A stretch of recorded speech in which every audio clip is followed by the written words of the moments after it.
नमस्कार साथियों, जय भीम, जय भारत, जय संविधान। साथियों मैं अपनी तमाम एससी, एसटी, ओबीसी बहनों से ये पूछना चाहूँगी कि आपको वाक़ई लगता है कि किसी के भूखे रहने से या आपके भूखे रहने से किसी और की उम्र बढ़ जाएगी? क्या ऐसा संभव है?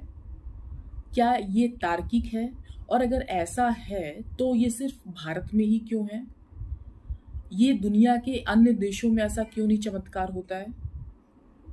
तो ऐसा नहीं होता है। आप अगर व्रत रहते हैं, वो भी एक सलीके से रहते हैं, तो वो आपको डिटॉक्स करता है और उसके लिए आपको पानी, थोड़ा बहुत अल्पाहार, ये सारी चीज़ें लेनी होती हैं। ये साइंटिफिक भी है।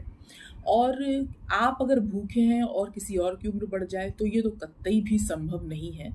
तो कृपया इस तरह के आडंबर, पाखंड और इन सब चीज़ों से दूर रहें। और मैं बिल्कुल ये मानती हूँ, अगर एससी, एसटी, ओबीसी की बहनों ने जिस दिन धर्म अंध चीज़ें छोड़ दी, पाखंड छोड़ दी, उसी दिन अपने देश में एक बहुत बड़ी रोशनी का उदय होगा और जो हम लोग की आने वाली पीढ़ियों को बहुत बुद्धिमान बनाएगा और वो वाक़ई फ़क्र से कहेंगे कि हाँ, हमारी माँ एक तार्किक महिला थी और वाक़ई उन्होंने बहुत बहादुरी के साथ में तमाम पाखंड प्रपंचों को दूर रखा अपने आप से और हम लोग को आगे बढ़ाया और अपने पतियों का भी साथ दिया उन्होंने, अपने पति का भी साथ दिया उन्होंने। अब एक बात मुझे बताएँ कि अगर एससी, एसटी, ओबीसी के भाइयों की लाइफ जो है, उनकी उनकी बीवियों के द्वारा करवा चौथ का व्रत करने से अगर बढ़ती है, जो कि नहीं बढ़ती है, किसी की लाइफ बढ़ती है, किसी की लाइफ अगर बढ़ रही है, तो उसका सीधा-सीधा असर उसके खान-पान पे होता है, उसके रहन-सहन पे होता है, उसके मेंटेनेंस पे होता है, उस मेडिकल सुविधाएँ उसको कितनी मिल रही है, इन सब चीज़ों पे होता है। इतना व्रत उपवास आप समझ लीजिए कितने सालों से करती आ रही हैं हमारी महिलाएँ, लेकिन क्या हमारे कंट्री में आप जो पति होते हैं, जो हमारे भाई होते हैं, उनकी उम्र कितनी ज़्यादा बढ़ जाती है, कितनी ज़्यादा हो जाती है। और जबकि विदेशों में अगर आप देख लें, तो वहाँ उम्र कितनी ज़्यादा होती है, जबकि इस तरह की कोई प्रपंच, कोई पाखंड नहीं होता है। देखिए, जिन लोगों को इससे फ़ायदा है, जो मनुवादी लोग हैं और जिनसे इनको बहुत ज़्यादा फ़ायदा होता है, वो डेफ़िनिटली करें ना। लेकिन आप लोग को एससी, एसटी, ओबीसी महिलाओं को क्या फ़ायदा है? आप खुद देखिए कि आपके भाई जो किसी का पति होगा, उसको उसको जाति के नाम पे मार दिया जाता है। सो रहा है तो खाट में बम लगा दिया जाता है, मूंछ रख रहा है तो उसको मार दिया जाता है। और सबसे बड़ी बात, सारे मेंटेनेंस जो मैंने कहा आपसे, जो अ, जो खान-पान है, रहन-सहन है, मेडिकल सुविधाएँ, इसके लिए पैसों की ज़रूरत होती है। और ये जो मनुवादी व्यवस्था है, अगर आप कहेंगे हमारे देश में संविधान लागू है, तो मैं कहूँगी हाँ, वाक़ई लागू है। लेकिन इसका फ़ायदा क्या एससी, एसटी, ओबीसी उठा पा रहे हैं?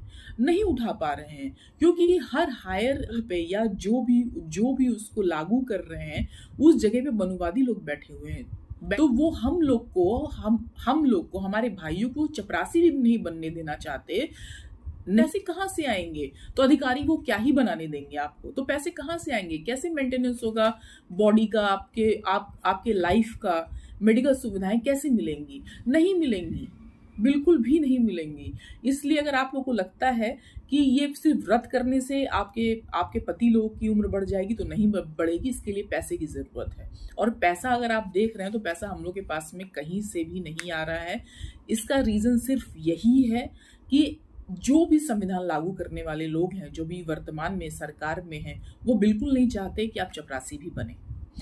तो मैं यही कहूँगी अपनी बहनों से कि कृपया जो ये पैसे इन पाखंड, इन प्रपंचों पे आप लोग खर्च करते हैं, तो इसको ना करें। इस स्थान पे आप फल लाएँ, फ्रूट लाएँ और उसको मिल बाँट के घर घर में बैठ के खाएँ और पानी का सेवन करते रहें, क्योंकि अगर आप फास्ट करते हैं और उसमें अगर आप पानी नहीं पीते हैं, तो आपको तमाम तरह की शारीरिक शारीरिक रूप से आपको तमाम तरह की बीमारियाँ हो जाएँगी। तो जिन लोगों को इन सब चीज़ों से, वर्ण व्यवस्था से, जाति व्यवस्था से फ़ायदा है, वो बिल्कुल करें। क्योंकि क्योंकि आप देखेंगे उनको फ़ायदा है, तो वो करें ना। लेकिन एससी, एसटी, ओबीसी महिलाओं को क्या फ़ायदा है? आप खुद बताइए, कोई फ़ायदा नहीं है। क्योंकि आपकी पतियों की उम्र आपके व्रत करने से नहीं बढ़ेगी, बल्कि आपका लाइफ़स्टाइल अच्छा होना चाहिए, जो कि पैसे से आता है। और ये मनुवादी लोग आपको पैसा, चपरासी नहीं बनने देना चाहते हैं, तो आपको अधिकारी नहीं बनने देंगे। तो बेहतर है आप लोग अपने अपने पतियों की मदद करें और अच्छे से खाएं, बच्चों को पढ़ाएं लिखाएं और आगे बढ़ाएं। धन्यवाद।